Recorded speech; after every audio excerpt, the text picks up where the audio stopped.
ያልታበሱ እንባዎች። ደራሲ አሰፋ በቀለ ገብረ ጊዮርጊስ። ተራኪ የሲልአብ። ያልታበሱ እንባዎች ክፍል 7።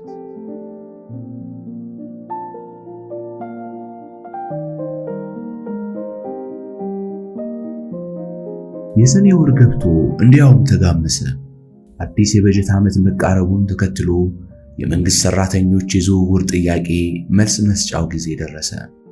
ከዝውውር ጥያቄዎቹ አንዱ የሆነው አስቻለው ያን ወቅት በጉጉት ሲጠብቀው ቆይቷልና ከጊዜው መቃረብ የተነሳ ሐሳቡ ሁሉ ስለ ዝውውርና ከዚያ ጋር ተያያዥ ስለሆኑ ነገሮች ብቻ ሆኖ ሰንብቷል። ብዙ ነገሮች ያሳስቡታል። ከዲላ መዛወር የፈለገው ወዶ አይደለም፣ ተቸግሮ ነው። ግን በሚዛወርበት ቦታ ዲላ የገጠሙት ችግሮች አይኖሩ ይሆን? ዲላ የተፈጠሩበት ችግሮች መነሻቸው የግልጽነቱና የተናጋሪነቱ ውጤቶች ናቸው። ወደ አዲሱ ቦታ ሄዶ ዝም ይል ይሆን? ተናጋሪነቱ የተፈጥሮ ባህሪው ነው። የሰው ልጅ ደግሞ የተለያዩ አመሎችን መተው ይችል እንደሆነ እንጂ የተፈጥሮ ባህሪውን ግን እንዴት? ዲላ ከተማ ላስቻለው በሥራ ሕይወት የኖረባት የመጀመሪያዋ ከተማ ናት። ጣፋጭ ማህበራዊ ሕይወት የጀመረው በዚያችው ከተማ ነው። እድሉ ሆኖ ጥሩና ዕድሜ ልኩን የማይረሳቸው የባዕድ ወገኖች አግኝተውባቸዋል።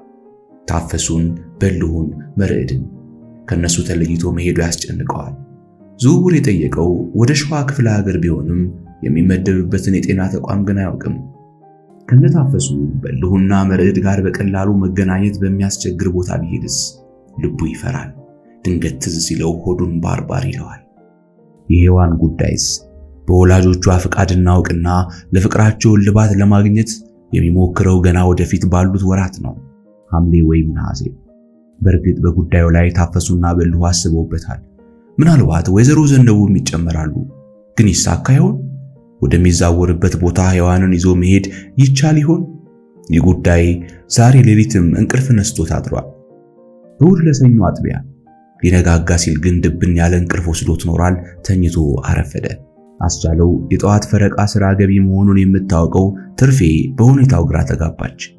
ለወትሮ ወደ ሥራ ለመሄድ ቀስቃሽ ያስፈልገው። ዛሬ ግን ሁኔታው ተለየባት። ልትቀሰቅሰው እያሰበች ፈራ ተባ ስትል ቆየችና መጨረሻ ላይ ግን ልታነቃው ወሰነች። ጋሽ አስቻለው አለችው ወደ አልጋው ቀረብ ብላ። አስቻለው ግን በአንዴ አልሰማትም። ጋሽ አስቻለው አሁንም ደግማ። አስቻለው ብንን አለ። ፊቱን ከብርድ ልብስና አንሶላ ሽፋን ገለጥ አድርጎ ከአንገቱም ቀና በማለት ወይ አላት። ስራ የለህም እንዴ ዛሬ? ረፈደ በማለት የእጁን ሰዓት አየት ሲያደርግ ከጠዋቱ 2 ሰዓት ከ5 ደቂቃ ሆኗል። እንዴ ብሎ በድንጋጤ ትርፌን ፍጥጥ ብሎ ተመለከታት። እኔ እኮ ስራ የማትገባ መሰለኝ አለችው። ትርፌ ሳትቀሰቅሰው በመቆየቷ ቅር ያለው መስሏት አፈር እያለች ምን ነካኝ ባካችሁ አለና አንሶላና ብርድ ልብሱን ጣል አድርጎ ከአልጋው ላይ እየተነሳ ዋ አላት በችኮላ አነጋገር። በረንዳ ላይ አውጥቼ ይልሃለሁ። አስቻለው በጥድፊያ ልብሱን ለበሰና ሊታጠብ ወደ በረንዳ ወጣ። ቶሎ ታጥቦ አበጣጠረና ወንበር ላይ የሰቀላትን የቆዳ ጃኬት ብድግ አደረገ። ቁርስ ሳትበላ አለች ትርፌ እንቅስቃሴውን እየተከታተለች። ረፍዷል ትርፌ ቻው ብሏት በፍጥነት እርምጃ ከቤት ወጥቶ ሄደ። መንገድ ላይ ሳለ በልቡ አንድ ነገር ያሰላስላል። ከአሁን በፊት ለብዙ ጊዜ እንደተከታተለው የሰራተኞች የሰዓት መቆጣጠሪያ መፈረሚያ ጠዋትም ይሁን ከሰዓት ከቦታው የሚነሳበት ወቅት ከሱ መፈረም ወይም ያለ መፈረም ጋር ሲያያዝ ቆይቷል። እሱ በጠዋት ወይም በጊዜ ገብቶ ከፈረመ ያ የሰዓት መቆጣጠሪያ መፈረሚያ ለሩብ ሰዓት ያህል ባለበት ቦታ ሊቆይ ይችላል። እሱ ለደቂቃዎች ያህል ከዘገየ ግን ለአፍታ እንኳ ሳይቆይ ወደ ቢሮ ይገባል። ዓላማው እሱ በአርፋጅነት የሚመዘገብበትን ቀናት ለማበርከት እንደሆነ ይጠረጥራል። ስለዚህም በጣም ይጠነቀቅ ነበር። ለዛሬው ግን አልተሳካለትም። ብዙ ባያስጨንቀውም ነገር ግን ባርናባስ ወይሶን በመጥፎ ስሜት እያስታወሰ በፍጥነት እርምጃ ግስጋሴውን ቀጠለ። ከሆስፒታሉ ቅጥር ግቢ ሲደርስ 2 ሰዓት ተኩል ሆኗል። ያ ሰዓት ደግሞ የፈረቃው ገቢ የሆኑ የሕክምና ባለሙያዎች ከሥራ በፊት የተለመደ አጭር ስብሰባ ሊያጠናቀቁ የሚደርሱበት ጊዜ ነው። ባለቀ ሰዓት ወደ ስብሰባው መግባት አልፈለገም። ዝም ብሎ ወደ መልበሻ ክፍል አመራና ጋውኑን ለበሰ። ቀጥሎም የሰዓት መፈረሚያው ወደሚገኝበት የበርናባስ ወይሶ ጸሐፊ ቢሮ ሄደ። አንኳኩቶ ገባ። ዛሬ እንኳን ረፈድኩ አይባልም ውያለሁ እንጂ አለ አስቻለው ፈገግ ብሎ የበርናባስ ወይሶ ጸሐፊ የሆነችውን ሰርካለምን እየተመለከተ። የአንድ ቀን ደሞዝ ቀለጠች አለችው ሰርካለም እሷም እንዳስቻለው ፈገግ ብላ እየቀለደች። ሰርካለም የሚያምር ፈገግታ ያላትና ቀጠን ያለች ቀይ ዳማ ቢጤ ናት። በዕለቱ ጥቁር ኮትና ጉርድ ቀሚስ ለብሳለች። እድሜዋ እስከ 30 ሊደርስ የሚችል ይመስላል። ግዴለም ሌላ ጊዜ ካልደገምኩ ለዚህ ወር 29 ቀን ደሞዝ ይበቃኛል አለና አስቻለው በቀይ እስክሪብቶ የጥያቄ ምልክት ከተደረገበት ጎን ፊርማውን አስቀመጠ። ዛሬ ግን ያለው ወትሮ አርፍደሃል፣ በሰላም ነው አለችው ሰርካለም አንድ በውስጧ የምታውቀውና ያስጨነቃት ጉዳይ ያለ ስለመሆኑ በሚያጠራጥር ስሜት አስቻለውን እያየችው። የሆነ ሐሳብ ገብቶኝ ያለ እንቅልፍ አደርኩና ነው። ከነጋ በኋላ ድብና አድርጎ ወሰደኝ። ሌላ ችግር እንኳን አልነበረም። ምን ነው? ምን አሰብክ? ሐሳብ ይጠፋል ብለሽ ነው አለና አስቻለው ወደ ውጭ ሊራመድ ሲል ሰርካለም ንግግሯን ቀጠለች። ፈልጌ ነበር አስቻለው። በደህና እስቲ ቁጭ በል። አስቻለው የሰርካለምን ስሜት ጥሩ እንዳልሆነ ገመተ። ይበልጥ ሊያነበው እየተፍጨረጨረ አይኖቹን በአይኖቿ ላይ ሰክቶ ከሰርካለም ጠረጴዛ አጠገብ በምትገኝ የእንግዳ ወንበር ላይ አረፍ አለና ሰላም አይደለሽም ሲል ጠየቃት። እኔ እንኳን ደህና ነኝ። ታዲያ ሌላው ምን ሆነ? ዓርብ ዕለት ከሰዓት በኋላ ለአንተ አንድ ደብዳቤ ስጪ ብለውኝ ቅዳሜና እሑድ በጭንቀት ነው ያሳለፍኩት። ከዛሬ ስለማያልፍ ልስጥ ብዬ ነው አለችው። ሰርካለም መንፈሷ ጭንቅ ጥብብ እያላት የምን ደብዳቤ ዝውውር አላት። አስቻለው በድንጋጤ አይኖቹ ጉልጉል ብለው በሰርካለም ላይ በማፍጠጥ ትንፋሹን በርከትከት ፈጠን አለ። አይደለም ነገሩ ብዙም ችግር ያለው ሆኖ አይደለም። ምናልባት ግን አንተ የማትቀበለው ከሆነ በመሃል ችግር እንዳይፈጥርብህ አስቤ ነው።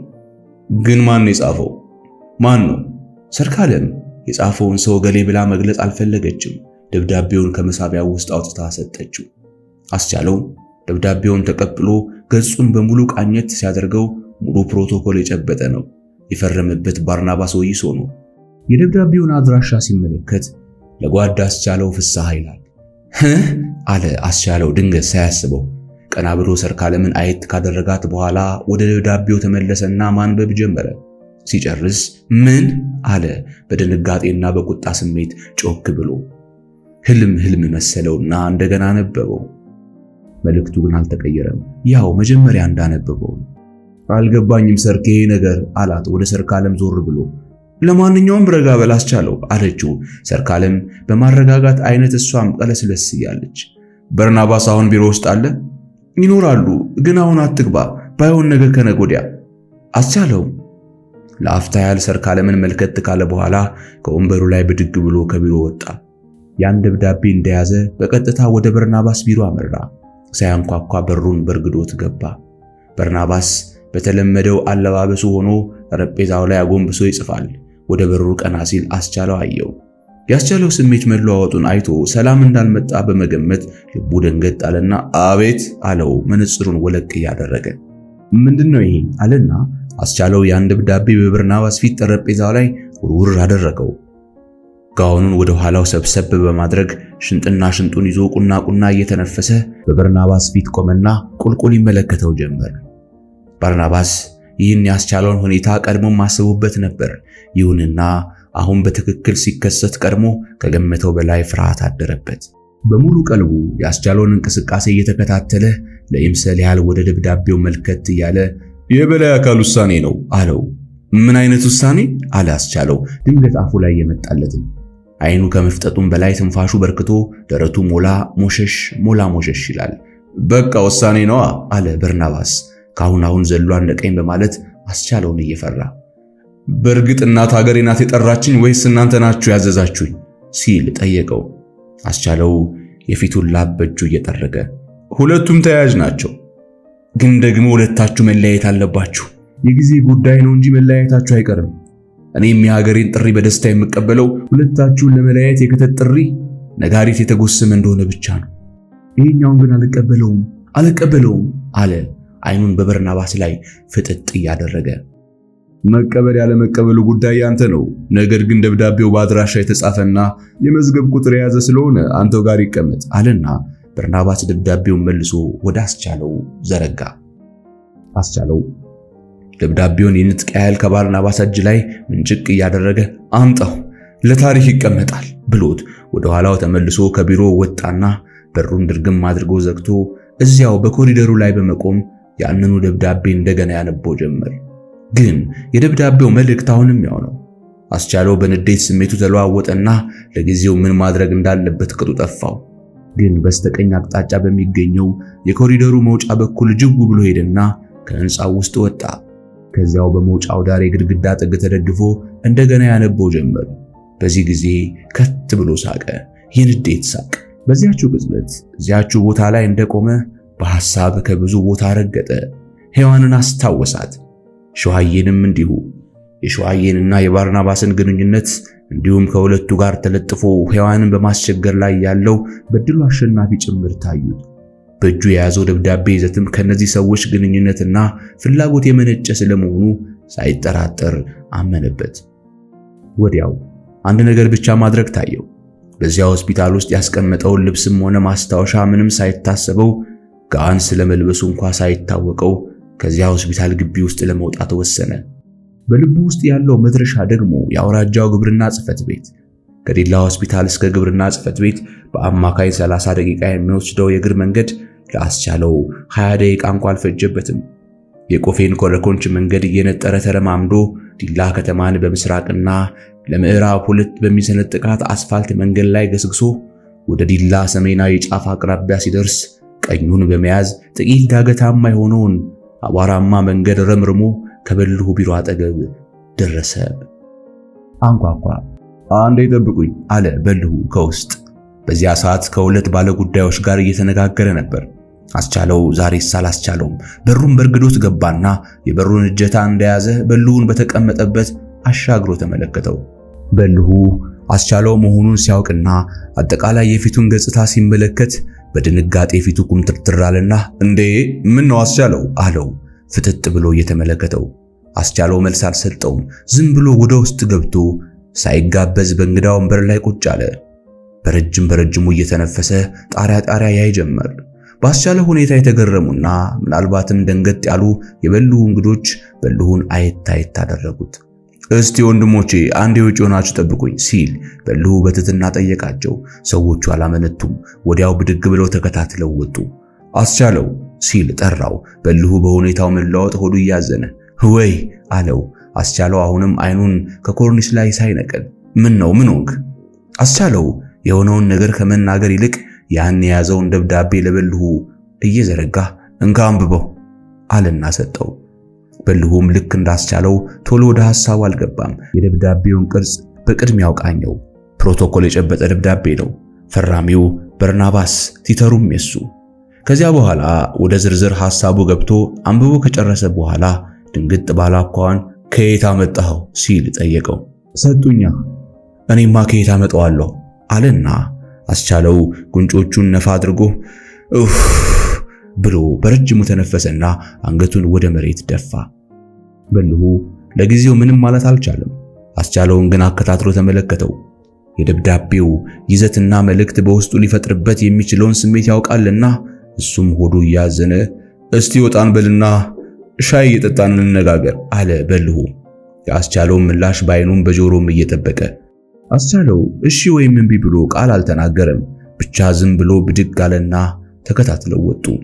ለበልሁ መስሪያ ቤት ሰራተኞች የሻይ ፍላጎት አማራጭ ሁለት ነው። በዚያው በመስሪያ ቤቱ ቅጥር ግቢ ውስጥ በምትገኝ የሻይ ክበብ በከሰል የተፈላ ሻይ ቡና በመጠጣት አለበለዚያም ከግቢ ወጥቶ በአንደኛ መንገድ ላይ ከሚገኙ ሆቴሎች ድረስ በመሄድ የማሽን ሻይ ቡና መጠቀም። በዚያን ዕለት ግን በልሁ ስላስቻለው ጉዳይ ጊዜ ወስዶ መነጋገር ስላሰበ በቀጥታ ወደ ከተማ ወረዱ። ወደ አንደኛ መንገድ ከተዳረሱ በኋላ አስቻለው አንድ ሐሳብ አመጣ። ለምን ወደ ታፈሱ ጋር አንሄድም አለና በልሁን አየት አደረገው። በእርግጥ በልሁም ትዝ ስላላለው ነው እንጂ ያ ጉዳይ ወደ ታፈሱ ቤት የሚያሮጥ ነውና ሐሳቡን ተቀበለው። ከበልሁ መስሪያ ቤት እስከ ታፈሱ ቤት ድረስ እስከ 15 ደቂቃ የሚወስደውን መንገድ በዝምታ ጨርሰው በሯ ላይ ሲደርሱ ታፈሱ የቤት ልብሷን እንደለበሰች አገኟት። አለች ታፈስ አለና በልሁ ቀደመ። እንዴ ምን አይነት አመጣጥ ነው አለች ታፈሱ ድንገት ብላ። ከሰዓቱ አጉልነት በተጨማሪ የአስቻለው ጋውን መልበስ ግራ አጋባት። አስቻለውና በልሁ ፊታቸውን ክፍት እንዳላቸው ሰላም እያሏት ወደ ሶፋ አለፍ እያሉ ተቀመጡ። እናንተ አለች ታፈሱ አሁንም አይኗን በሁለቱም ላይ ያንከራተተች። እስቲ ቁጭ በይ ታፈስ አላት በልሁ በተዳከመ ስሜት። ታፈሱ ቁጭ አለች። ምን ሆናችኋል ስትል ጠየቀቻቸው። በልሁ የያዛትንም ወረቀት ከርቀት አተኮረችባት። አይዞሽ ብዙም አትደንግጪ አላት በልሁ።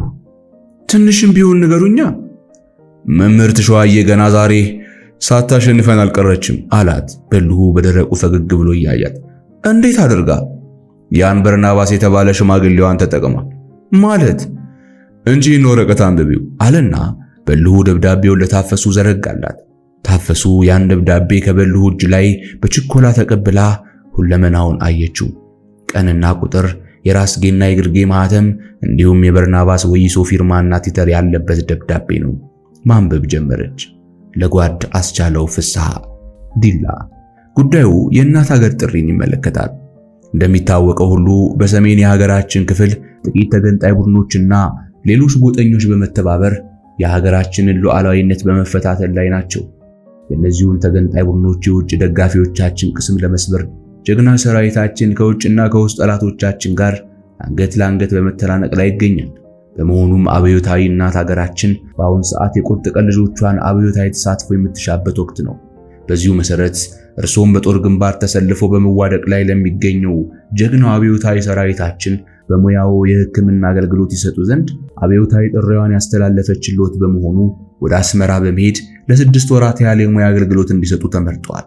ስለሆነም ከተለያዩ የሀገሪቱ ክፍሎች እንደርሶ ወደ ተጠቀሰው አካባቢ የሚንቀሳቀሱ ስላሉ ለትራንስፖርትና ለሌሎችም ዝግጅቶች ያመች ዘንድ ይደብዳቤ በደረሰውት በአንድ ሳምንት ጊዜ ውስጥ አዲስ አበባ በመድረስ ለጤና ጥበቃ ሚኒስቴር ሪፖርት እንዲያደርጉ በጥብቅ እናሳስባለን የሚል ነው። ምን አለች ታፈሱ ደብዳቤውን ጨርሳ አይኗን ወደ በልሁና ወደ አስቻለው ቶሎ ቶሎ በማቀያየር እየተመለከተች። አየሽ አካሄዳቸውን ታፈስ አላት በልሁ አንገቱን ዘመም አድርጎ በትካዜ ያያት። አንተ አስቻለው አለች ታፈሱ በዚያ ደብዳቤ ይዘት ምን ያህል መንፈሱ ሊጎዳ እንደሚችል አውቃ ስሜቱን ለመመርመር። እኔ ግን ፈጽሞ አልቀበላቸው፣ በፍጹም አልሄድም አለ አስቻለው አሁንም አይኑን በኮርኒስ ላይ ሰክቶ። ታፈሱና በልሁ እርስ በርስ ተያዩ። እንደገና ሁለቱም ወደ አስቻለው ዞር ዞር በማለት ተመለከቱት። አይኑ ፍጥጥ ብሎ ከንፈሩን ነክሷል። በሐሳብም ጭልጥ ብሎ ሄዷል። ከውሳኔ በፊት ምክክር ያስፈልገዋል አለና በልሁ እንደገና ወደ ታፈሱ ዞር በማለት አይመስልሽም ታፈስ ሲል ጠየቃት። ታፈሱ ግን አይኖቿ በእንባ ሞልተው በሁለት እጆቿ ግንባሯን ደግፋ ወደ መሬት አቀረቀረች።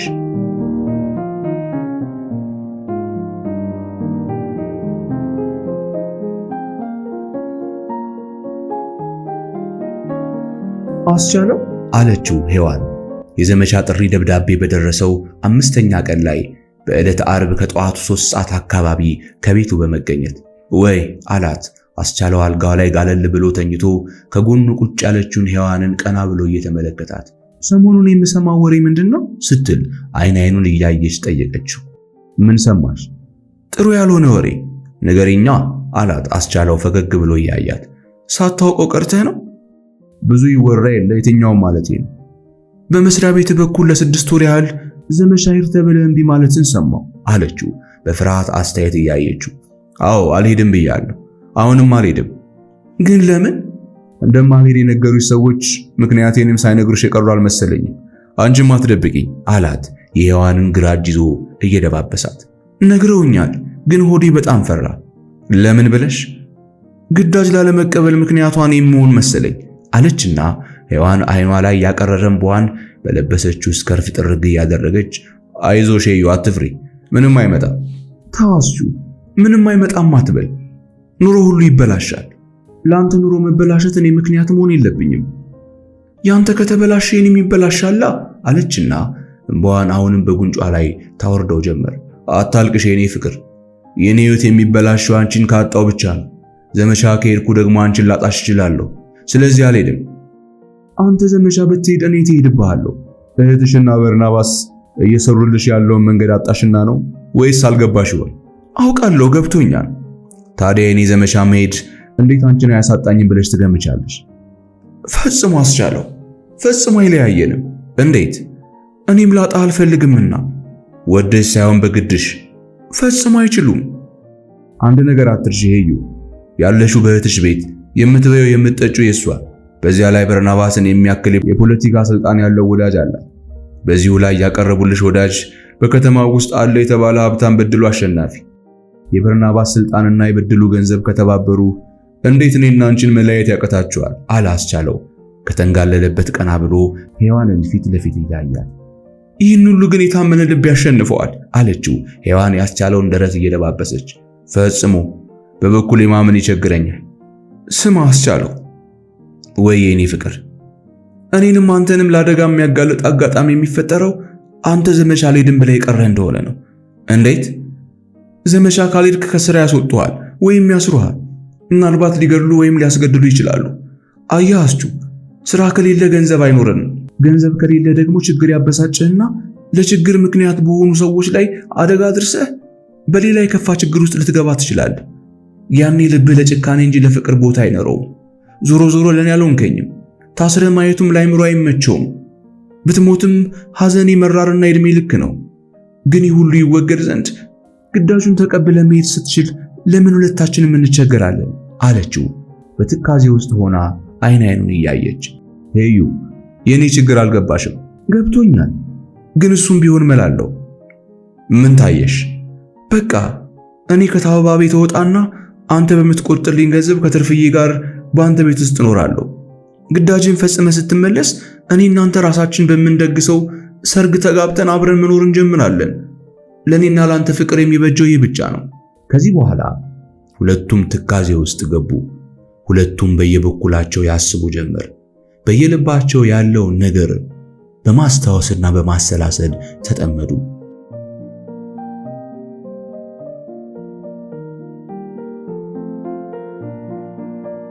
እሷ አላወቀችም እንጂ ዛሬ ሔዋን ያቀረበችው ሐሳብ አስቻለው ራሱ በተካፈለበት ጉባኤ ላይ የተቀየሰ አቅጣጫ ነበር።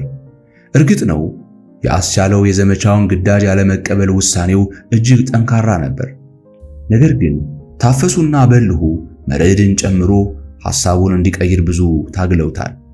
የ6 ወር ጊዜ አጭር መሆኗን፣ ዘመቻውን ባለመቀበሉ ከሥራ መባረር፣ ምናልባትም እስር፣ ከዚያም ያለፈ ክፉ ነገር ሊመጣ እንደሚችል እየጠቀሱ ሊያግባቡት ሞክረዋል።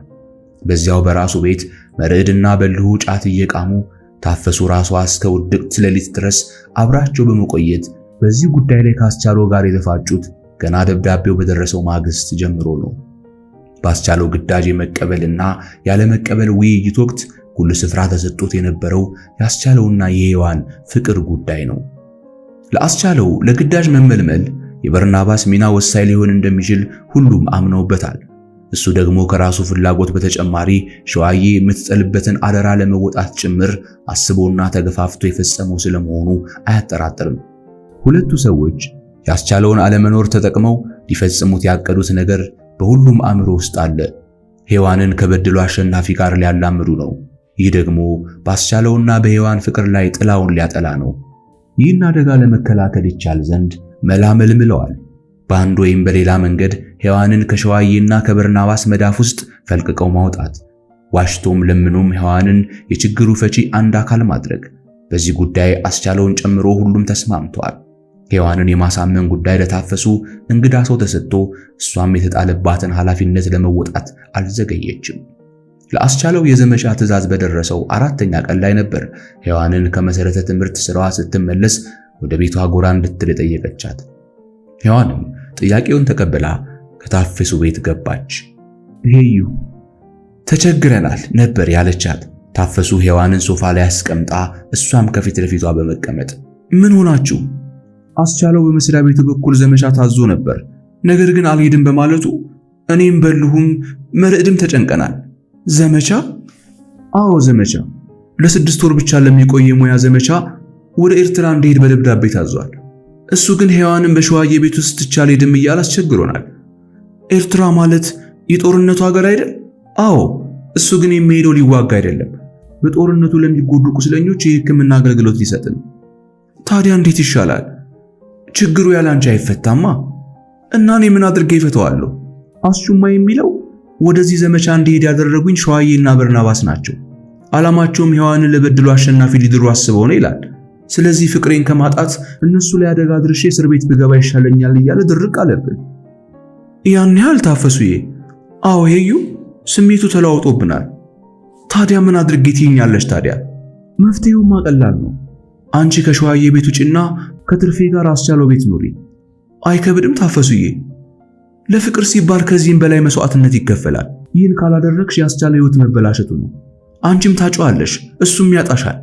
ዘመቻ ካልሄደ ከሥራ ያባርሩታል። ያኔ ይቸገራል። ከተቸገረ ደግሞ ይበሳጫል። ከተበሳጨ አደገኛ የሆነ ሕይወት እርምጃ ይወስዳል። ኢላማዎቹ ደግሞ ሸዋዬና በርናባስ ናቸው። አስጨናቂው ነገር ይህ ነው። ይህ ደግሞ በአንቺ ቆራጥ ውሳኔ ሰላማዊ መፍትሄ ያገኛል። እኔ ቢሳካልኝ፣ እሱ ግን ዘመቻውን እሺ ብሎ ይቀበላል? አያወላውልም። ይህ ነበር ከዛሬው ያስቻለውና የሔዋን ውይይት በስተጀርባ የነበረው ክንውን። አስጨነቅሽኝ ሔዋን አላት አስቻለው የሆዱን በሆዱ አድርጎ። ሔዋን ብታውቀው ኖሮ በዕለቱ አልጋ ላይ ተኝቶ ይጠባበቅ የነበረው ይህንኑ ሐሳብ ልታቀርብ ሔዋን እንደምትመጣ ስለሚያውቅ ነበር። ቢጨንቀኝ ነው አስቹ፣ ግን ከልብሽ አምነሽበታል? አሁን ሲገባኝ እንዲያውም የዘገየው እየመሰለኝ መጥቷል። ራሴ እየተጨነቅኩ አንተንም ሳስጨንቅ መቆየት አልነበረብኝም። አንተ ጋር ሆኜ የሚመጣውን ችግር ሁሉ በአንተ ከለላ ልከላከለው ወስኛለሁ። አስቻለው ከተንጋለለበት ብድግ ብሎ ሔዋንን ሳማት። እሷም ሳመችው። ግን ደግሞ ሁለቱም ሆዳቸው ባባና ተላቀሱ። ቀጣዮቹ ቀናት ያስቻለው የጉዞ ዝግጅት ጊዜ ሆነ። ከሁሉ በፊት የደሞዙን ውክልና ለበልሁ ሰጠ። ቀጥሎም ሔዋንና ትርፌን አስቀምጦበት የሚሄደው ቤት ከግለሰብ የተከራየው በመሆኑ እሱ በሌለበት ችግር እንዳይፈጠርባቸው ከባለቤቱ ጋር የቃልም ሆነ የጽሑፍ ውል ማሰር ነበረበትና ጥረቱን ጀመረ። የቤቱ ባለቤት አቶ ከድር አህመድ በቀበሌ 07 ውስጥ ይኖራሉ። የሚኖሩባት ቤት ከመጥበቧ የተነሳ ከአንድ ፍራሽ የተረፈችው የሳሎን ቦታ ሌላ ፍራሽ አትዘረጋም። ከጫት መቃሚያ ፍራሻቸው ፊት ለፊት 2 ወይም 3 የዱካ መቀመጫዎች ብቻ ተደርድረዋል። አስቻለውና ሔዋን በተወያዩ በሶስተኛው ቀን ከምሽቱ 11 ሰዓት አካባቢ አስቻለውና በልሁ አብረው ሄዱ። ከአቶ ከድር ቤት ሲገቡ ከባለቤታቸው ጋር ፍራሽ ላይ ጎን ለጎን ቁጭ ብለው ጫት ሲቅሙ አገኛቸው። ምን እግር ጣላችሁ ዛሬ ልጆች ሲሉ አቶ ከድር አስቻለውና በልሁን ጠየቋቸው። አቶ ከድር በጣም ጥቁር ከመሆናቸው የተነሳ ነጭ ጥርሳቸውን ገለጥ ሲያደርጉት የሰው ዝጉርጉር መስለው ይታያሉ። በዚያ ላይ ሰፌድ የሚያህል የእይታ መነጽራቸው ግማሽ ፊታቸውን ሸፍኖት ሲታዩ ሁኔታቸው ያስፈራል። እድሜያቸው ወደ 70 ዓመት የሚጠጋ ሲሆን ሰውነታቸው መጨማደድ ጀምሯል። ስለ ቤት ጉዳይ ላነጋግሮት ነበር አላቸው አስቻለው ከፊት ለፊታቸው ባለች ዱካ ላይ ከበልሁ ጎን ተቀምጦ። ልትለቅ ነው? አይ አይደለም፣ እንግዲህ ኪራይ ልትጨምር ማሰብ ልትነግረኝ ነው የመጣኸው ሲሉ አቶ ከድር ቀለዱ። ጎንበስ ብለው ፈገግ በማለት ጫት ይቀነጣጥባሉ። ቢሆንስ ምን ችግር አለው አለ አስቻለው በፈገግታ እየተመለከታቸው። ጎሽ የኔ ምሁር አፍክን በዳቦ። በዚህ ጊዜ ባለቤታቸው ወይዘሮ ሰሚራ አሊ ጭምር በቤቱ ውስጥ ያሉት በሙሉ ሳቁ። ለአንድ 6 ወር ያህል ወደ ሌላ ሀገር ልሄድ ነው በጊዜያዊነት። ስለሆነም ቤቱ ውስጥ አስቀምጫቸው ስለሚሄድ ሰዎች ጉዳይ እንድንነጋገር ብዬ ነው የመጣሁት አላቸው አስቻለው ወደ ቁም ነገሩ በመመለስ። የት ልትሄድ ነው? ወደ ኤርትራ ነው ዘመቻ። ሐኪምነቱን ትተው ወታደር ሆንክ እንዴ? አሉ አቶ ከድር በዚያ መነጽራቸው ውስጥ ቀና ብለው እያዩት። አስቻለው የአስተሳሰባቸው አቅጣጫ እንደ መግረም ብሎት በልሁን እያየ ፈገግ ካለ በኋላ አይ ለሌላ ሥራ ነው አላቸው። ወደዚያ የሚካሄደው ለጦርነት ስለሆነ ብዬ ነዋ ካሉት በኋላ ታዲያ ማን ልታስቀምጥበት ፈለግ ሲሉ ጠየቁት። ሰራተኛዬንና ጮኛዬን። ሁለቱም ሴቶች? አዎ አለና አስቻለው ወደ በልሁ እያመለከተ ይሄ ወንድሜ የወር ኪራዩን ቤቶ ድረስ እያመጣ ይከፍሎታል።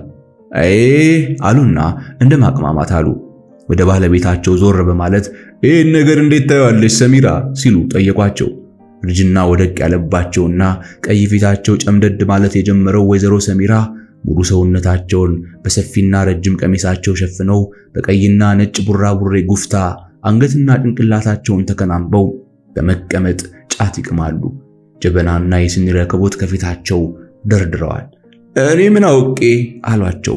አቶ ከድርን ማየት ትተው ከፊታቸው ያለውን የከሰል እሳት ቆስቆስ እያደረጉ። ችግር እኮ የለውም አባ ከድር አላቸው አስቻለው። የባልና ሚስቱ ምልልስ ትንሽም ቢሆን ወደ ስጋት ስሜት ወሰድ አደረገውና ለማስተማመን ስማ የኔ ልጅ አሉ አቶ ከድር አጎንብሰው ጫታቸውን እየቀነጣጠቡ። አቤት። የሴት ነገር ያው የሴት ነው። በዚያ ላይ ደግሞ አንተ የምትሄደው ወደ ጦር ሜዳ ነው። ድንገት መጃለፍም ሊኖር ይችላል። በመሃል ታዲያ ችግር የተፈጠረ እንደሆነ ሰዶ ማሳደድ አይሆንም ብለህ ነው ሲሉ ጥያቄ አዘል አስተያየት ሰጡና ቀና ብለው ተመለከቱት። በዚህ ጊዜ በልሁ ንድድ ብሎት በሆዱ ምን አይነት ፈልፈላ ሽማግሌ ነው አለና የሆነው ቢሆን በእርሶ ቤት ላይ ምን ይመጣል ብለው ፈሩ ሲል ኮስተር ብሎ ጠየቃቸው። አይደለም መፍራት ጥሩ ነው። ባይሆን ሰሞኑን ከሰሚራ ጋር ተነጋግረን የደረስንበትን ሁኔታ እንገልጥላችሁ እንደሆነ እንጂ ብለው ነገራቸውን ጎተት ሲያደርጉ በልሁ ድንገት ከተቀመጠበት ብድግ አለና በቃ ጌታዬ ምንም አያስፈልገን፣ ነገ መጥተው ቤቶን ይረከቡ አለና ወደ አስቻለው ዞር ብሎ ተነስ እንሂድ ብሎት ቀድሞ ከቤት ወጣ። አስቻለው በአቶ ከድር ሁኔታ ሆዱ እየበሸቀ ነገር ግን በልሁ ምን አስቦ እንደሆነ ግራ እየገባው ብድግ ብሎ ተከተለው። ከደረሰበትም በኋላ ምንም የተለየ አማራጭ አልነበረው። ብቻ ና ወደ ታፈሱ ጋር ሄደን በጋራ እንነጋገርበት ብሎት ሁለቱም ዝም ብለው ወደ ታፈሱ ቤት አመሩ። በልሁ ገና ሔዋን ከሸዋዬ ቤት መውጣት እንዳለባት ሐሳብ ከቀረበ ጀምሮ ምናልባት እሺ ብላ ከወጣች በማለት ስለምትኖርበት ቤት አንድ ነገር ሲያሰላስል ቆይቷል። በሱ እምነት የሸዋዬና ያስቻለው ቤት ተቀራራቢ በመሆኑ ሸዋዬ ነጋ መሸ እየተመላለሰች ሰላም ልትነሳት ትችላለች። የሱ ቤት ደግሞ በ02 ቀበሌ ውስጥ ለዚያውም ዙሪያው በግንብ የታጠረና የተከበረ የትልቅ ሰው ግቢ ነው። ለርቀቱም ለጸጥታውም ምቹ ስለሆነ ሔዋንን ከትርፌ ጋር እዚያ አስገብቶ እሱ አስቻለው ቤት ውስጥ መኖር ነበር ሐሳቡ። አቶ ከድር ግን እቅዱን አበላሹበት። በልሁ ይህንኑ እያሰበ ከአስቻለው ጋር ተጉዞ ከታፈሱ ቤት ደረሱ። ሁለቱም ገብተው ከታፈሱ ጋር ቁጭ ሲሉ በልሁ አንድ ነገር ብቻ ለሁለቱም ነገራቸው። ስለ ቤት ጉዳይ ምንም አታስቡ፣ ቢቻል ነገር ካልሆነ ግን ከነገ ወዲያ ሔዋን ጓዟን ጠቅልላ ከሸዋዬ ቤት የምትወጣበትን ሁኔታ ብቻ አስቡ፣ ሌላውን ነገር ለኔ ተዉት አላቸው። የሆነውም ይሄው ነበር። በልሁ ያሉትን ልብሶችና የመጽሐፍ መደርደሪያ ይዞ ከአንድ ሆቴል ውስጥ የኮንትራት አልጋ ይዞ ገባ። ሔዋንም እንኳንስ ጫማና ልብሶቿ ያለቀ የስክሪፕቶ ቀፎ እንኳን ሳይቀራት ጓዟን ጠቅልላ በሚቀጥለው ቀን ወደ ታፈሱ ቤት መጣች። በዚያ ቀን ማግስት ምሽት ላይ ደግሞ ከትርፌ ጋር በልሁ ቤት ውስጥ ቤት ለምቦሳ ብለው ገቡ። በዚያን ዕለት ለአስቻለው አጠር ያለ ሽኝት ተዘጋጀ። አዎ ለነገሩ ጥሩ ምግብ ተበላ፣ መጠጦች በየአይነቱ ተጠጡ። ነገር ግን መስፈሪያ ኖሮት የሚለካ ቢሆን ኖሮ በሽኝቱ ዕለት ሲወርድ ያመሸው እንባ ምን ያህል ከመያዣው ተርፎ በፈሰሰ ነበር።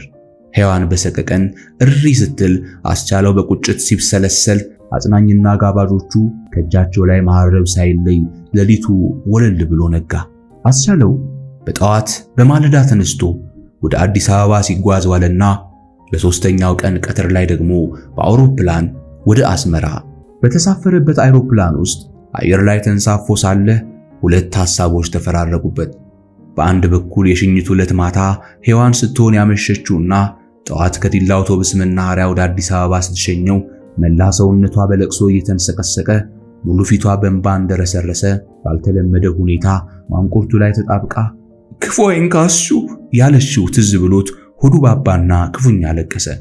በሌላ በኩል ግፈኞች ለራሳቸው ሕልውና ሲሉ በቀሰቀሱትና እሱ በማያምንበት ጦርነት በተጽዕኖ ተሳታፊ የመደረጉ ቁጭት አንገበገበው።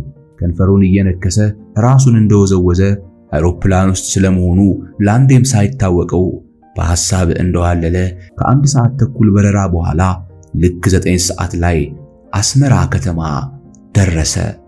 ኤርትራ።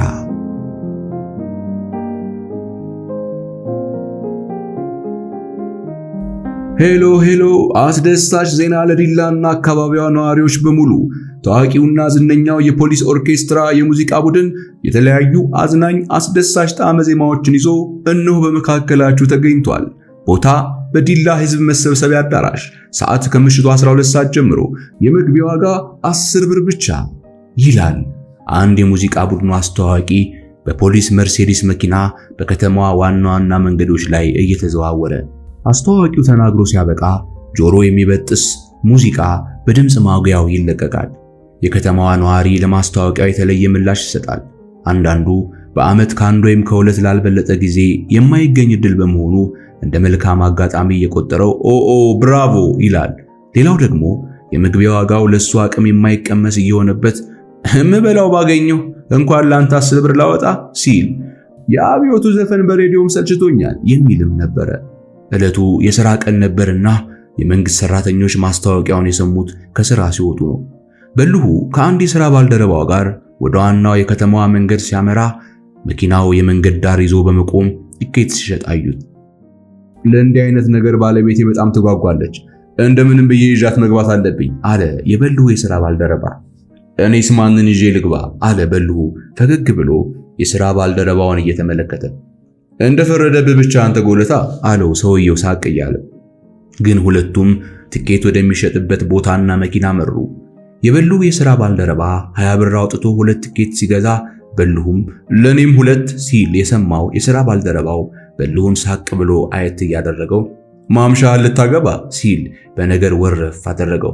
ማን ያውቃል? ትንታና ፍቅር ድንገት አይደል? ምናልባት አንዷን ቢያጋጥመኝስ አለ በልሁም ፈገግ እያለ። በልሁ እንዲህና እንዲያ እያለ ከሰውየው ጋር ይቀልድ እንጂ በሆዱ ግን ሔዋንና ትርፌን የዕለቱ የሙዚቃ ታዳሚዎች አድርጎ ሊያዝናናቸው እያሰበ ነበር። ሔዋንና ትርፌን በሙዚቃ የማዝናናት ሐሳብ ለነሱ ካለው ፍቅርና ከቸርነቱ ብቻ ይፈልቅ አልነበረም።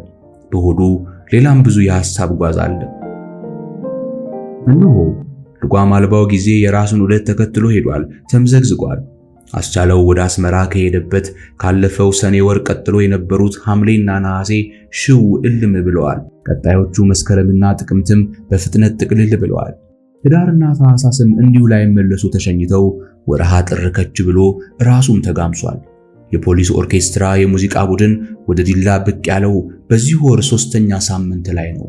ይህ ሁሉ ጊዜ ሲያልፍ አስቻለውን የበላ ጅብ ላንዴም ጮሆ አያውቅም።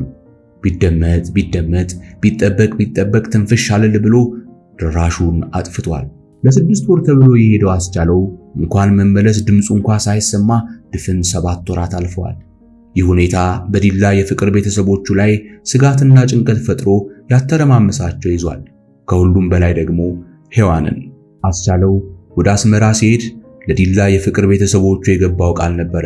ቶሎ ደብዳቤ ሊጽፍ፣ ሁኔታዎች በፈቀዱለት መጠን ስልክም ሊደውል። ለነገሩ አንዲት ደብዳቤ ጽፏል። ያችን ብትሆን ገና አስመራ በገባ 3ኛ ቀን ላይ ድንገት ወደ አዲስ አበባ የሚመለስ ሰው አግኝቶ ኖሮ ደህና መድረሱን የገለጸባት እንጂ ዝርዝር የናፍቆት ሐሳብና የተሟላ አድራሻውን የያዘች አልነበረችም። በዚያች ደብዳቤ ላይ የገለጸው ነገር ቢኖር ወደፊት ቋሚ አድራሻውን ሲያውቅ ሌላ ደብዳቤ እንደሚጽፍ፣ ምናልባት ከአዲስ አበባ ወደ አስመራ በአውሮፕላን በረራ ላይ በነበረበት ወቅት ከሔዋን በመለየቱ ምክንያት ሆዱ ባብቶ በናፍቆት ስሜት ውስጥ ሆኖ የቋጠራቸው እንደሆኑ የሚገመቱ ጥቂት የግጥም ስንኞች ብቻ ነበር። ያቺ ደብዳቤ ዲላ የደረሰችውም ስትጣጣል ሰንብታ ከተጻፈች ከአንድ ወር በኋላ ነበረ። በቃ ሌላ የለም። ሔዋን በልቧ ከአንድ ድምዳሜ ላይ ደርሳለች። አስቻለው ደህና ባይሆን ነው ከሚል ያስቻለውን ደህና ለመሆን ባሰበች ቁጥር ሁለት ነገሮች በሁለት ቦይ እየፈሰሱ በሐሳብ ይወስዷታል። በአንድ በኩል ያስቻለው ደህና ለመሆን ፍቅሯን ሊያሳጣት ነው፣ የዕድሜ ልክ የመንፈስ ስብራት። በሌላ በኩል ስለሷ ብልግና ሸዋዬ ለቤተሰቦቿ የጻፈችባትን ደብዳቤ ታስታውሳለች። ያ ደግሞ የቤተሰቦቿን በተለይም የእናቷን ሆድ እንዳሻከረባት ትገምታለች። ይህን ሁኔታ ማስቀየር ያስችላል ብላ የምትገምተው የአስቻለው መልካም ሰውነት ነበረ። እናትና አባቷ አንድ ቀን አስቻለው ሲያውቁትና መልካም ሰውነቱን ሲረዱት ምርጫዋ ትክክል እንደሆነ በመረዳት የሻከረ ሆዳቸው ይሽርልኛል ብላ ትጓጓ ነበረ። አስቻለው ደህና ካልሆነና ምናልባትም ያልተመለሰ እንደሆነ ግን ከሁለቱ ዛፍ የወደቀች ልትሆን ነው። ጭንቀትና ፍርሃቷም ከዚሁ ስጋት ይመነጫል። ታፈሱ፣ በልሁና መርዕድ የሔዋንን ጭንቀት በብዙ መንገድ ይጋሩታል። የአስቻለው ደብዳቤ አለመጻፍ፣ ስልክ አለመደወልና የመምጫው ጊዜም በአንድ ወር ማለፉ እነሱንም በከፍተኛ ጥርጣሬ ውስጥ አስገብቷቸዋል። ይሁንና አንዳንድ የዘመኑን እውነታዎች በራሳቸው መንገድ እየተረጎሙ ራሳቸውንም ሆነ ሔዋንን ከማጽናናት አልቦዘኑም። ወትሮም እንደሚያደርጉት ሁሉ ጫት በመቃም ሰበብ ቀደም ሲል በልሁ፣ አሁን ደግሞ ሔዋንና ትርፌ በሚኖሩበት ቤት እየተሰበሰቡ መዋልና ማምሸታቸውን ቀጥለዋል። በዚያው ሂደት በበርካታ ጉዳዮች ላይ ደጋግመው ይነጋገራሉ። ያስቻለውን ደብዳቤ ያለመጻፍ ጉዳይ ያነሱና ከወቅቱ ሁኔታ ጋር ለማገናዘብ ይሞክራሉ። በዚያን ወቅት መንግስት በፖስታ ቅብብሎች ላይ ከፍተኛ ቁጥጥር ያደርግ ነበር። ተቃዋሚዎች ከደጋፊዎቻቸው ጋር ሚስጥር ይለዋወጣሉ በሚል ስጋት በተለይ የተጠርጣሪ ሰዎችን ፖስታ እየቀደደ መንገድ ላይ ያስቀር እንደነበር በሰፊው ይታወቃል። በተለይ ከኤርትራ ወደ ሌሎች የሀገሪቱ አካባቢዎች የሚላኩ ደብዳቤዎች ለተላኩላቸው ሰዎች የመድረሳቸው ዕድል አስተማማኝ አልነበረም። ምናልባት አስቻለው የሚጽፈው ደብዳቤ መንገድ ላይ ተቀዶ እየቀረ ይሆናል። እሱ ደግሞ የተከፋ ብሶተኛ ነውና ይህንኑ ስሜት በደብዳቤው ላይ አስፍሮ ከተገኘ የባሰ ይጠረጠርና ሁለተኛውም ሶስተኛውም ደብዳቤዎቹ የዚሁ ሰለባ እየሆኑ ቀርተው ሊሆን ይችላል በማለት ግምትና ጥርጣሬያቸውን ይገልጻሉ። ስልክ ያለመደወሉንም ጉዳይ ከዚሁ ከወቅቱ እውነታ ጋር ለይተው አያዩትም። በወቅቱ ከአዲስ አበባም ሆነ ከሌሎች የሀገሪቱ አካባቢዎች አስመራን በሽቦ የሚያገናኝ ስልክ አልነበረም። በዓመታት ጦርነት ተበጣጥሰው አልቀዋልና አማራጭ የመገናኛ መንገዶች ሬዲዮና ቴሌግራም አሊያም ገመድ አልባ የማይክሮዌቭ ስልክ ናቸው። ሬዲዮና ቴሌግራም ደግሞ ለአብዛኛው ሰው እንደ ልብ አይገኙም። የማይክሮዌቭ ስልክም ገና በጅምር የቴክኖሎጂ ደረጃ ላይ ነው። ከሚሰራበት ጊዜ የማይሰራበት ጊዜ ይበልጣል። በሚሰራበትም ወቅት ወረፋው አሰልቺ ነው። የነታፈሱም ግምት ታዲያ አስቻለው በዚህም ቢል በዚያ አልሆነለት እያለ ተቸግሮ ነው በሚል ሐሳብ ይደመድማል። የአስቻለውን የመመለሻ ጊዜ ማለፉንም ካነሱ ምናልባት የአውሮፕላን ጉዞ ወረፋ አልደርስ ብሎት ይሆናል ከሚል ግምት አያልፍም። ይህ ሁሉ ምክንያታዊ ትንተና ግን ለሔዋን አይገባትም። ትሰማዋለች እንጂ አታዳምጣቸውም። ለእሷ አንድ ነገር ብቻ ግልጽ ነው። በቃ አስቻለው እስካሁን አልመጣም፣ ድምፁም አልተሰማም። ምክንያቱ ደግሞ ደህና ያለ መሆኑ ነው። የሚያስጨንቃት የሱ ደህና ለመሆንና ምናልባትም ያልመጣ እንደሆነ የሚፈጠርባት የመንፈስ ቁስል ነው። የዚህ ሁሉ አጠቃላይ ውጤት ታዲያ ራሷ ተጨንቃ እንደታፈሱንም ማስጨነቋ ነው። ሁኔታዋ ሁሉ ያሳዝናቸው ይዟል። በልሁ ታዲያ ይህንን ችግር ለአንድ ቀንም ቢሆን የቀረፈ መስሎት ነው በሙዚቃ ዘና ትልለት ዘንድ የመግቢያ ትኬቱን መግዛቱ። በልሁ ትኬቶቹን ይዞ በቀጥታ ያመራው ቀድሞ የሱ ዛሬ ደግሞ የሔዋንና የትርፌ መኖሪያ ወደ ሆነው ቤት አቅጣጫ ነበር። ነገር ግን ከአንደኛ መንገድ ብዙም ሳይርቅ መርዕድ ከታች በኩል አስፋልቱን ይዞ ወደ ላይ ሲመጣ አገኘውና ቲኬት ገዝተሃል ሲል በቅድሚያ ጠየቀው። የምን ትኬት አለ መርዕድ በርገግ ብሎ።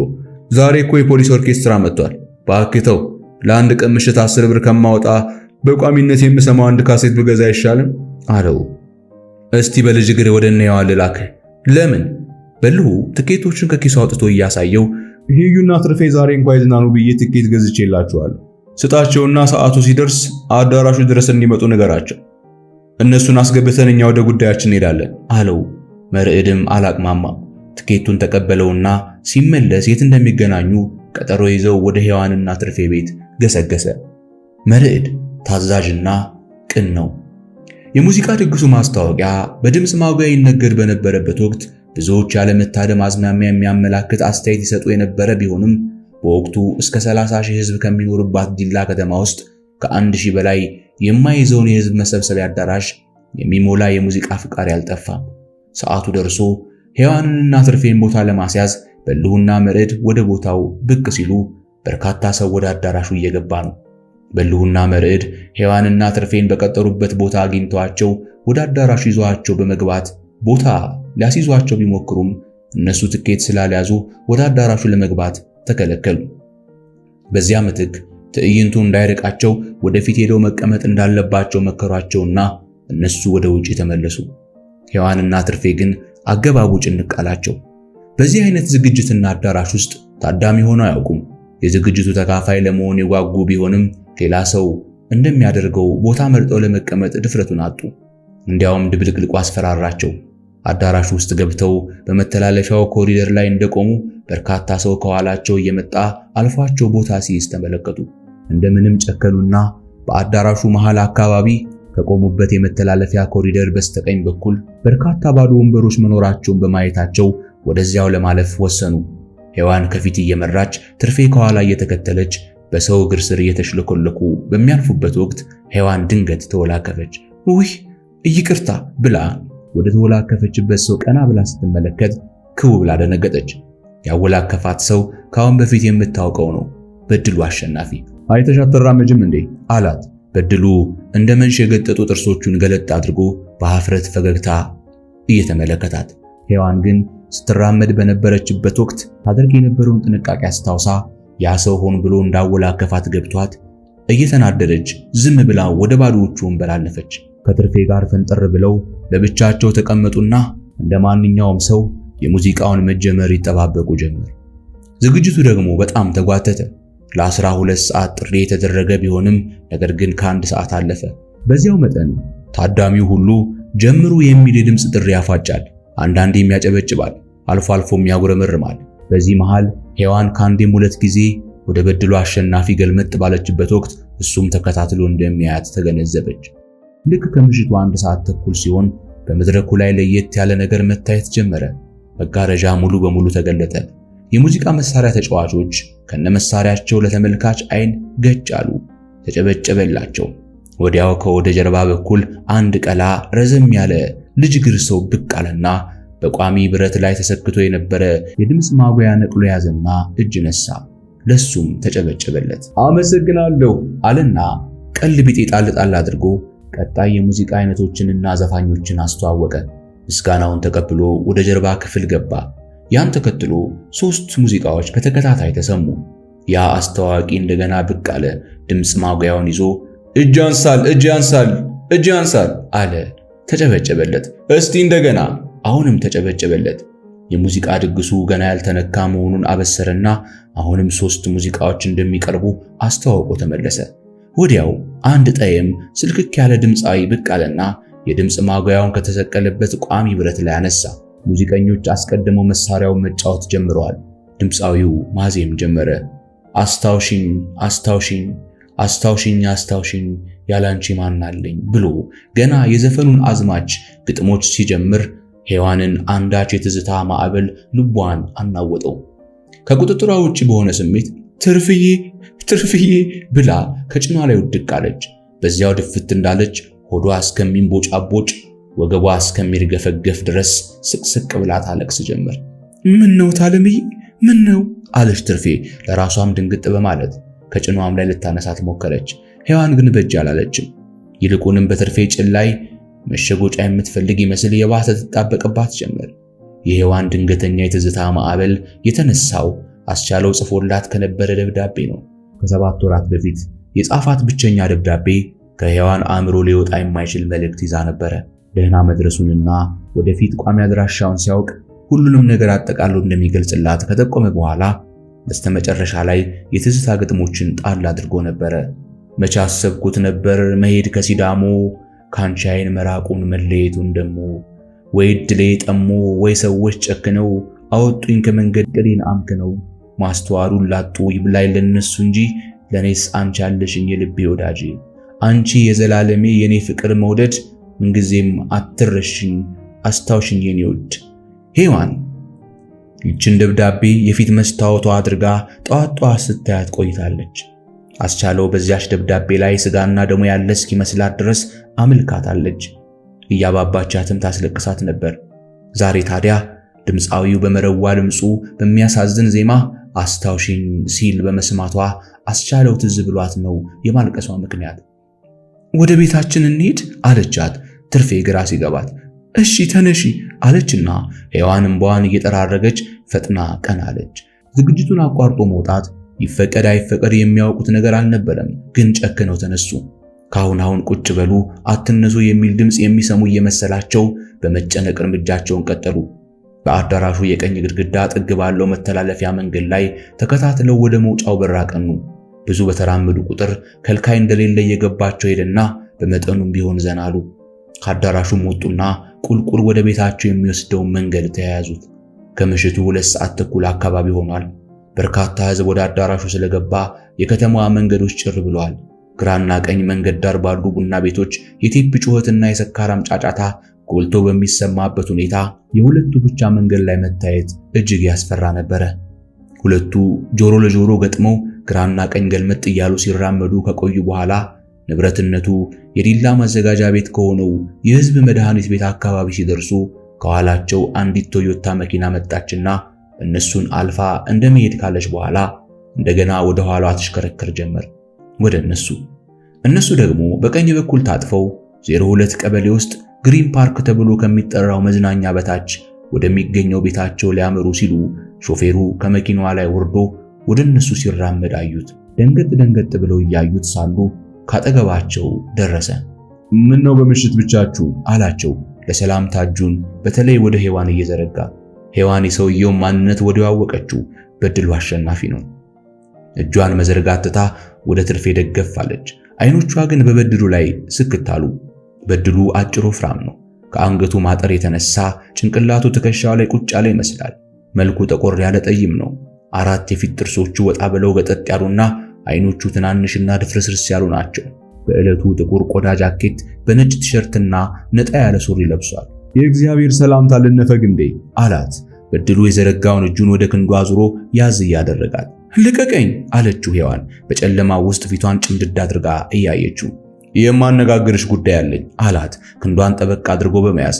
ስለምን ጉዳይ? ቅድም አዳራሽ ውስጥ ያለቀሽው እኔ ስላወላከፍኩሽ ከሆነ ይቅርታ ልጠይቅ እፈልጋለሁ። አይ በሱ አይደለም። ታዲያ ምን ሆነሽ ነው? ዝም ብሎ ማለቅሶ የለም። የሆንሽው ነገር ካለ ንገሪኝ፣ ምናልባት ልረዳሽም እችላለሁ። አይ ምንም እርዳታ አልፈልግም፣ ልቀቀኝና ልሂድ፣ መሽቶብናል አለችው ሔዋን አሁንም ክንዷን ለማስለቀቅ እየታገለች። በመኪና ደርሳቸዋለሁ። አያስፈልገንም፣ ቤታችን ቅርብ ነው። ቅርብ ከሆነ ታዲያ ምን አስቸኮለሽ? ሔዋን ንድድ አላት። ክንዷን ደግሞ ጥብቅ አድርጎ ነው ያዛት። አሁንም እየታገለች ልቀቀኝ አለበለዚያ ጮሃለሁ አለችው። እጮሃለሁ ሲል በድሉ የሔዋንን ቃል ደገመው። አዎ እንዳልጮህ ከፈለክ ልቀቀኝ፣ እኔም እጮሃለሁ አለች ትርፌም። እስካሁን ድረስ ካሁን የሚለቃት መስሏት ዝም ብትልም አሁን ግን የበድሉ አያያዝ አላምር አላት። አሃ እንደ ከዚህ ቀደሙ ልታስደበድብኝ ነዋ አላት በድሉ ሔዋንን አየት እያደረገ። መቼ አስደብድቤ ያውቃለሁ? ረሳሽው? ሔዋን በድሉ ምን እያለ እንደሆነ ሊገባት አልቻለም። በእርግጥም ጩሂ የሚል ስሜት መጣባት። ነገር ግን በዚያ ጭር ባለ ቦታና ሰዓት ማን ሊደርስላት እንደሚችል አታውቅም። በእናት ልቀቀኝ አለች አዝኖ እንዲለቃት ለመለማመጥ። በሉ ለሚባለው ሰውዬ ስለኔ ምን ብለሽ ነግረሹ ነው ሊደበድበኝ የተነሳው? እሱ ሰው አይደበድብም። የተሞከረብኝ እኮ ነኝ። ምን አደረክ ብሎ ይደበድብሃል? በማለት ትኩር ብላ ስትመለከተው በድሉ የታችኛውን ከንፈሩን ነክሶ መሬት እያየ ያስብ ጀመር። ያስታውሳል በድሉ ሔዋንን በሸዋዬ ቤት ውስጥ እጇን ጎትቶ ፍራሽ ላይ ሊያስቀምጣት በሞከረበት ሳምንት ውስጥ ነበረ። ከአንድ ቡና ቤት ውስጥ ብቻውን ቁጭ ብሎ በሚጠጣበት ወቅት በልሁ በዚያ ቡና ቤት ውስጥ ገባ ሲል ሁለቱ ይታያሉ። በልሁ ጠጋ ብሎ ሰላም ካለው በኋላ አጠገቡ ቁጭ ይላል። ወዲያው ያናግረዋል። ይቅርታ የኔ ወንድም፣ መቼም ባይን እንተዋወቃለን። አዎ ይላል በድሉ ከነበረበት ስሜት ነቃ እያለ። ላነጋግር የሚፈልገው አንድ ጉዳይ ነበር። ምን አይነት ጉዳይ? ሸዋዬ የምትባል መምህር ታውቃለህ ሲል ይጠይቀዋል። አዎ አልፎም ቢሆን ወደ እሷ ቤት የምትሄድ መሰለኝ። ምን ነው? ሔዋን ከምትባል እህቷ ጋር የተለየ ጉዳይ አለ ወይ? ደግሞ ሊኖር የምትፈልገው ነገር ይኖር ይሆን? አልገባኝም የኔ ወንድም ካለ በኋላ በድሉ በደረቁ ፈገግ ብሎ እርግጠኛ ነኝ ፖሊስ አይደለ? ትክክል ፖሊስ አይደለው። ልነግርህ የምፈልገው ግን ያቺ ልጅ እጮኛ አላት። ስለዚህ ላትጠቅም ነገር አንተም ባትለፋ እሷንም ባታስቸግራት ልልህ ፈልጌ ነው። ቅር ይልሃል? ይህንንም ለመግለጽ ራሷ ልጅቷ ትበቃለች። የአንተ ጣልቃ መግባት ያስፈልግ አይመስለኝም ይላል በድሉ ፊቱን ኮስተር አድርጎ። ጣልቃ መግባት አይደለም በድሉ፣ ጣልቃ ገቦችን ማስጠንቀቅ ፈልጌ ነው። ሳታውቅ ላደረከው ነገር ይቅርታ ይደረግልሃል። ከእንግዲህ ወዲያ ብትሞክር ግን ሰው እየተዳፈርክ መሆኑን አውቀህ ብታስብበት ብዬ ነው። ብታስብበት በማለት በድሉ ቃሉን ደገመው። ጨርሻለሁ ብሎ በልሁ ትቶት ይወጣል። ይህ ብቻ አልነበረም። በወቅቱ በድሉን ትዝ ያለው ነገር አንድ ዕቅዱም እንደከሸፈበት አስተዋለ። ሔዋን ጓዟን ጠቅልላ ከቤቷ በወጣች ዕለት ሸዋዬ ያላሰበችው ዱብዳ ሆኖባት የምታደርገውን አጣ ተሸብራ ነበር። ሔዋን ከታፈሱ ቤት የገባች መስሏት አይኗን በጨው አጥባ ከታፈሱ ቤት በመግባት ታፈሱን ራሷን ጠይቃት ነበር። ታፈሱ የሰጠቻት መልስ ደግሞ ሔዋን ከኔ ቤት ልትኖር አትችልም፣ የራሷን መኖሪያ አግኝታለች፣ ከእንግዲህ አታገኛትምና ባትለፊ ጥሩ ነው የሚል ነበር። የታፈሱ መልስና የሔዋን ድራሽ መጥፋት የበለጠ ሲያሳብዳት አድራ በማግስቱ ደግሞ ሔዋን መሰረተ ትምህርት ወደምታስተምርበት ጣቢያ ሄዳ አግኝታት የት ነው የሄድሽው አንቺ ስትል ነበረ አይኗን አፍጣ ጥርሷን አቅጥጣ የጠየቀቻት። እዚሁ ዲላ ውስጥ ነኝ። ወደ ቤትሽ ትመለሻለሽ ወይስ አትመለሽም? ምን ቤት አለኝ? ፈጽሞ አልመለስም። አስደንጋጭ አቋም ነበር ለሸዋዬ። ለአንድ ሳምንት ያህል ስትብከነከን ቆይታ መጨረሻ ላይ በተለይ ከበርናባስና ከበድሉ ጋር በመሆን የቀቢጸ ተስፋ ምክክር አድርገው ስምምነት ላይ የደረሱበትን ምክር ነበር። ሸዋዬ ያላስታራቂ ሔዋንን ለምናም ቢሆን ልትታረቃት እናታችን ጠርታናለች፣ ክብረ መንግስት ደርሰን እንምጣ ብላ ልታታልላት ሔዋን ስራይስ ያለቻት እንደሆነ በአንድ ቀን አድርሶ የሚመልሰን ሰው አለ ልትላት እሺ ካለች በድሉ አለታ ወንዶ ድረስ ይዟቸው ሊሄድና እዚያው አለታ ወንዶ ከተማ ውስጥ መኪና የተበላሸች ብሎ እየጎረጎረ ሊያስመሻቸው ከዚያም ማረፊያ ሆቴል ይዘው ሊያድሩና በድሉ ሔዋንን ሊደፍራት ከዚያም እዚያው አለታ ወንዶ ሰነባብተው ሔዋንን ሊያባብሉና ሊያለማምዱ አስበው ነበር። በእርግጥም ሸዋዬ ሔዋንን ለማታለል ብዙ ጥራ ነበር። ሔዋን ግን ፍንክች አላለችም። የእናቷ ጥሪ ትንሽ አሳስቧት በማማከር አይነት ሸዋዬ ያለቻትን ሁሉ ለታፈሱ ለበድሁና ለመርዕድም ነግራቸው ነበር። በተለይ በልሁ በአንድ ቀን አድርሶ የሚመልሰን ሰው አለ የሚለው ነገር ገብቶት በጣም ይናደዳል። አንድ ቀን መርዕድን አስከትሎ ወደ ሸዋዬ ቤት ይሄዳል። በአጋጣሚ ሸዋዬና በድሉ ፍራሽ ላይ ቁጭ ብለው ጫት ሲቅሙ ያገኛቸዋል። ቁጭ ሳይል በቁሙ ስሚ አንቺ ብሏት ነበር ሸዋዬን። አቤት።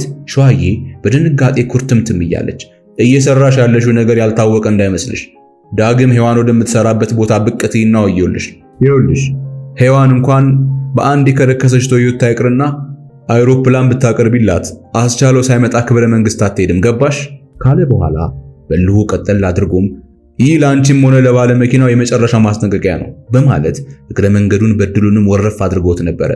ደግነቱ በድሉ ምንም አልተናገረም እንጂ አንዲት ቃል ተንፍሶ ቢሆን ኖሮ በልሁ እዚያው ሊደፍቀው ከጀል አድርጎት ነበር።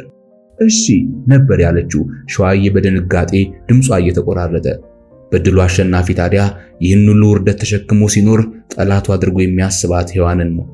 ዛሬ ያ ሁሉ መጥፎ ስሜት መጣበትና ግን በአንቺ የተነሳ ሲደነፋብኝ የምኖር ይመስልሻል ሲል ክንዷን ጠበቅ እያደረገ ጠየቃት። ምን አድርጊ ነው የምትለኝ አለችው ሔዋን ጮክ ቆጣ ባለ አነጋገር። የምትሰሚ ከሆነ አንድ ነገር ልነግርሽ ፈልጋለሁ። ሌላ ጊዜ ትነግረኛለህ። ሞኝ አትሁኚ። ሌላው ጊዜማ የምነግርሽ ነገር እውነት መሆኑን የምታረጋግጭበት ነው ብሎ በድሉ ክንዷን ነቅነቅ እያረጋት ሞኝ አትሁኚ፣ ኤርትራ የሄደ ሰው ይመለሳል ብለሽ ወርቃማ ጊዜሽን በከንቱ አታሳልፊ አላት። ሔዋን ድንገት እሪ ብላ በረጅሙ ጮኸች። የመጮኋ ምክንያት ቀድሞ እንዳሰበችው በድሉ እንዲለቃት ብላ አልነበረም። የአስቻለውን ከኤርትራ ያለመመለስ ጉዳይ ከተለያዩ ነገሮች ጋር አያይዛቸው እውነትም ሊቀር እንደሚችል ድንገት ታይቷት ደንግጣና ተሳቃ ነው። አስቻለው ከመዘግየቱ በተጨማሪ አንዳንድ ጊዜ ሰዎች ስለ ሰው ሲያወሩ እገሌ ኤርትራ ዘምቶ ነበር፣ ነገር ግን አላ ይባል ሞታ ይባል ይሄው ደብዛው ጠፋ ሲባል ደጋግማ ሰምታለች። የበድሉ አስተያየት ከዚህ የመነጨና እውነትም አስቻለው በዚያው የሚቀር መስሏት አንጀቷ ተቆርጦ ነው። በድሉም ጩኸቷ አስደንግጦት ወዲያው ለቀቃትና ወደ መኪናው በመሮጥ አስነስቶ ተፈተለከ። ሔዋንም እያለቀሰች በትርፌ ድጋፍ ወደ ቤቷ አመራች። በልሁና መርዕድ የትርፌንና የሔዋንን የሙዚቃ ምሽት ቆይታ ሊጠይቁና በዚያውም ትንሽ ሊያጫውቷቸው በማሰብ ከምሽቱ 4 ሰዓት አካባቢ ሄደው ከቤት ሲገቡ የሔዋንን ስሜት ልውጥ ብሎ አገኙት። ያለቀሰችበት አይኗ ሁሉ አብጧል።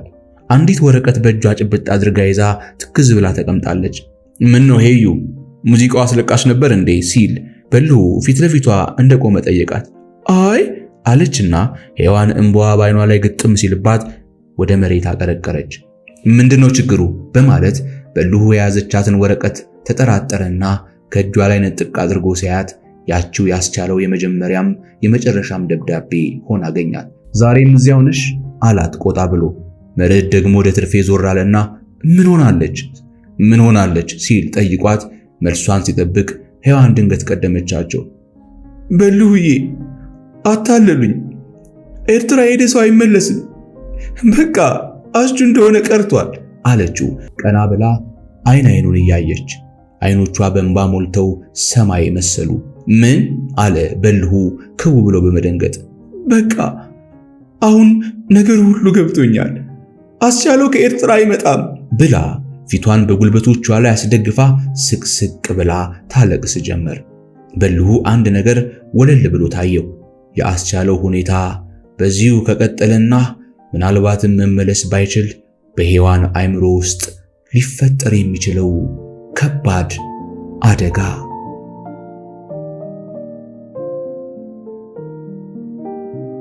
ያልታበሱ እንባዎች ክፍል 7 ይህንን ይመስላል። በቀጣይ በክፍል 8 ይጠብቁን። ላይክ፣ ኮሜንት፣ ሼር አድርጉ። አበረታቱን፣ ደግፉን። የምታደምጡ ሰዎች ዝም ብላችሁ ነው የምታደምጡ፣ ላይክ ሼር አድርጉ። እንዲሁም ለሌሎች እንዲደርስ ደግሞ ድጋፍ አድርጉ፣ አበረታቱ። ሰላማችሁ ይብዛ። ሰናይ ጊዜ